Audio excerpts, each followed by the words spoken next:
não temos um Salvador. Não se te dá que morramos, podes assim dormir.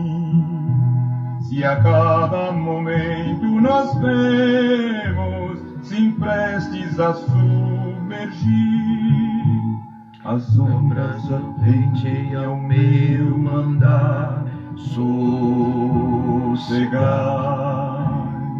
Seja o encapelado mar, a ira dos homens, o gênio do mal, das águas não podem a não tragar, que leva o Senhor, Rei do céu e mar. Pois todos ouvem o meu mandar, sossegai, sossegai, convosco estou para vos salvar, sim, sou.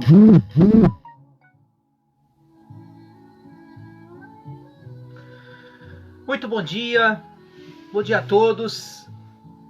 Quero nesta manhã compartilhar a palavra de Deus, a santa palavra do Senhor. Vamos aqui compartilhar com vocês 2 Coríntios, capítulo 7.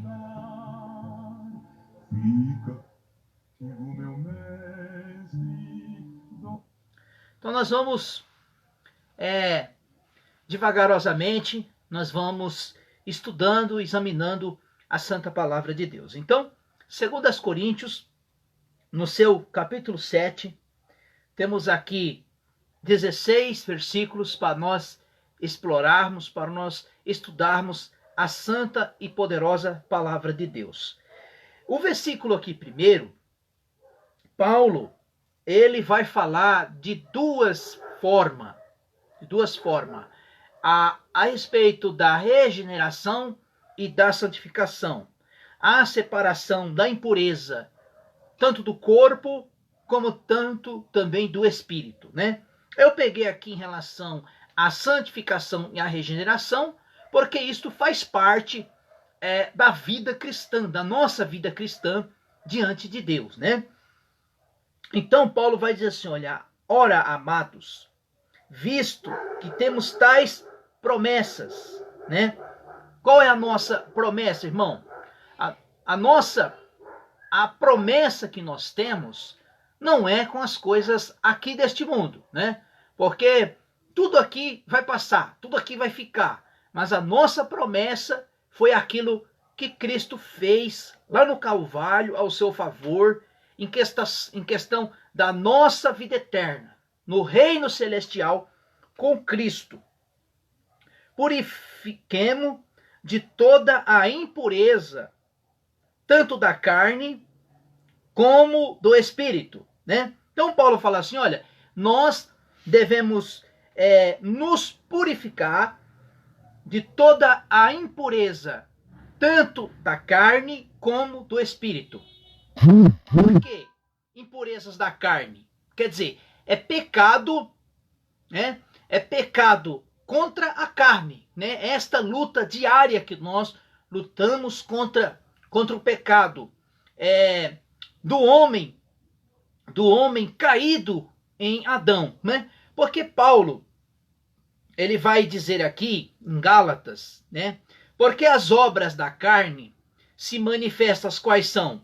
Adultério, fornicação, impureza, lascívia, idolatria, feitiçaria, inimizade, porfia, simulações, iras, peleja, dissensões e heresia, invejas, homicídio, bebedice, glutonarias e estas coisas semelhantes a estas, acerca das quais vos declaro que já antes vos disse, que cometem tais coisas não herderão o reino dos céus. Então Paulo, quando ele fala aqui que nós devemos nos purificar,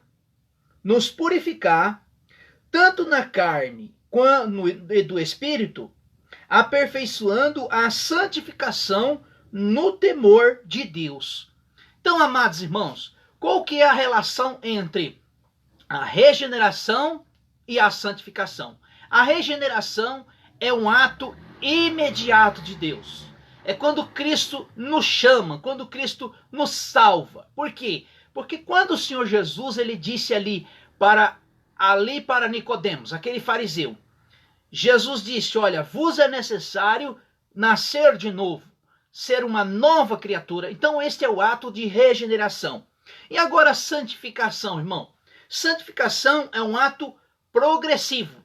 Todos os dias, todo o tempo, toda hora, todo minuto, todo segundo, nós devemos nos santificar no Senhor, santificar na presença de Deus, estar na presença de Deus, nos santificando em todos os momentos da nossa vida, até nós chegarmos, né, na perfeição do varão perfeito, que é na glorificação. Eu quero ler alguns textos aqui da palavra de Deus a respeito de santificação.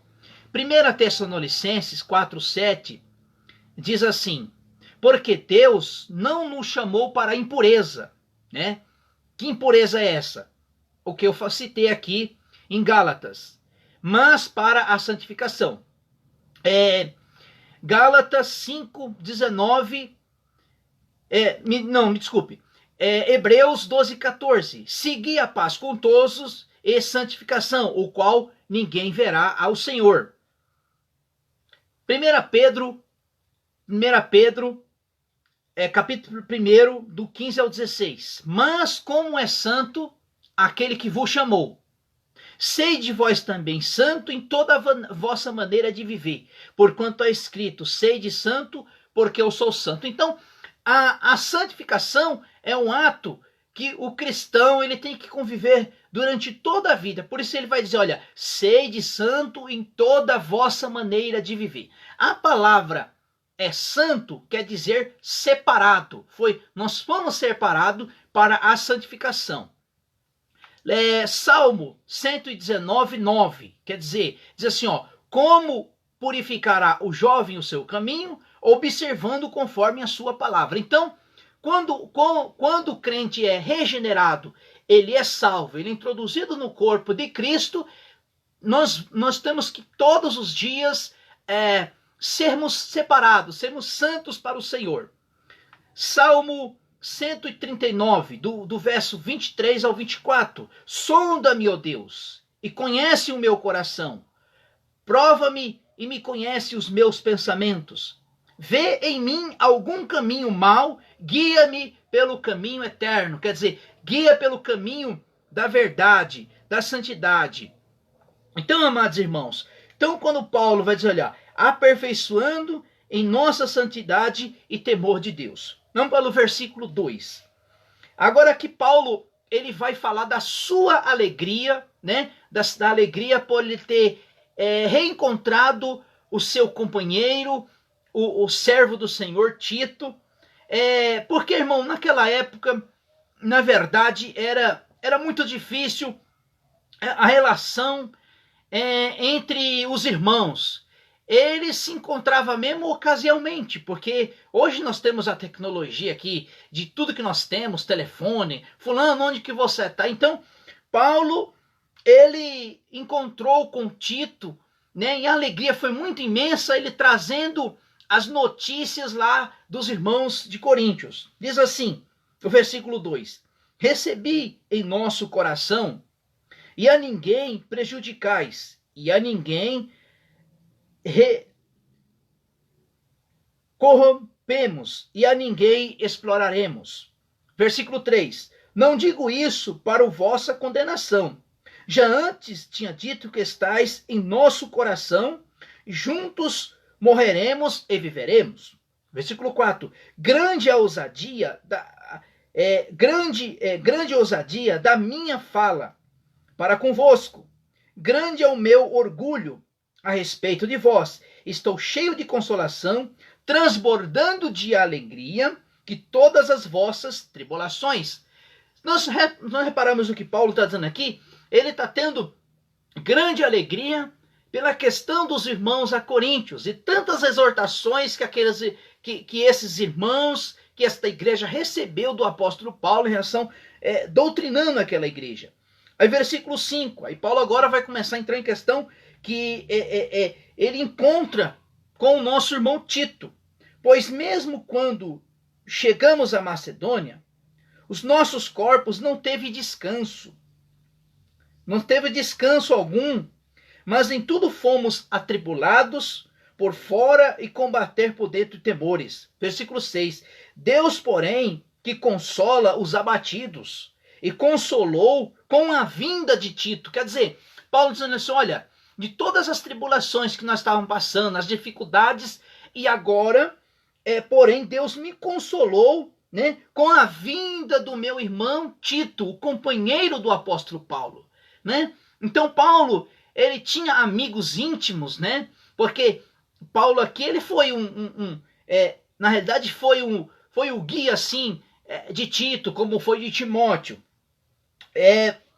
Versículo 7. Não somente com a vinda dele, mas também pela consolação, que foi consolado de vós, contanto vossas saudades, o vosso choro, o vosso zelo por mim, de maneira que muito me regozijei. Versículo 8. Ainda vos tenho entristecido, ainda que vos tenha entristecido com a minha carta. Não me arrependo, embora já tivessem arrependido, para que aquela carta vos entristece, ainda que por pouco tempo. Então, quando Paulo diz assim, olha, ainda que eu vos tenha entristecido, não porque Paulo entristeceu, não, é por causa das exortações que ele levou aos irmãos, aos coríntios. E aqui Paulo vai dizer uma palavra aqui, no versículo 9, que é respeito das cartas de exortações para os irmãos, o qual Paulo doutrinou a igreja de Coríntios. Olha o versículo 9. Agora, porém, me alegro, não porque fostes entristecido, mas porque fostes entristecido para o arrependimento. Então, Paulo usa uma palavra aqui, chamada no grego, paranoia. Se não me falha a memória, acho que é isso. Deixa eu buscar aqui. Eu acredito que é isso mesmo. Isso é metanoia, quer dizer, arrependimento. Pois fostes entristecido, segundo de maneira que nós não fostes prejudicado com coisa alguma. A tristeza segundo Deus opera arrependimento. A tristeza segundo Deus opera arrependimento para a salvação. Não qual traz pesar, mas a tristeza do mundo opera a morte. Quer dizer que Paulo está dizendo assim, olha, a tristeza segundo Deus opera arrependimento. Irmãos, Deus usa, irmão, de várias formas para levar o homem ao arrependimento. De que forma? Às vezes Deus permite certas situações na vida da pessoa para levar ao arrependimento. Pode dizer, Deus pode permitir uma doença, uma perca, uma desilusão para levar a pessoa ao arrependimento. Às vezes, irmão, Deus trata dessa forma. Deus usa da tribulação, usa da tristeza, usa de várias formas para trabalhar para que aquela pessoa venha trazer o arrependimento. Às vezes muitas pessoas, nós conhecemos várias pessoas que se converteu através de momentos difíceis da vida. Então, isso quando Paulo está dizendo assim, olha, o versículo 10, a tristeza segundo Deus opera o arrependimento, quer dizer, a metanoia, para a salvação, o qual não traz pesar, mas a tristeza do mundo opera a morte. Quer dizer, as tristezas lá do mundo opera a morte, mas quando Deus traz a tristeza à pessoa, traz arrependimento.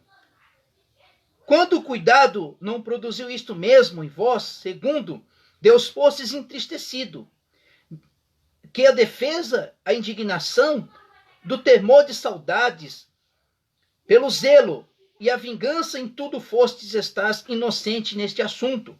Versículo 12. Porquanto ainda vos escrevi, não foi por causa que cometeu o erro, nem por causa que sofreu o agravo, mas que a vosso grande cuidado, porque fosse manifesto diante de Deus. Versículo 13.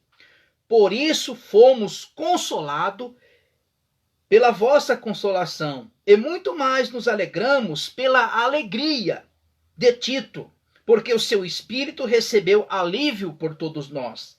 Se em alguma coisa me gloriei de vós com ele, mas fique envergonhado, pelo contrário, como em tudo nós falamos, a verdade também a nossa glória para com Tito se achou verdadeira. Versículo 15.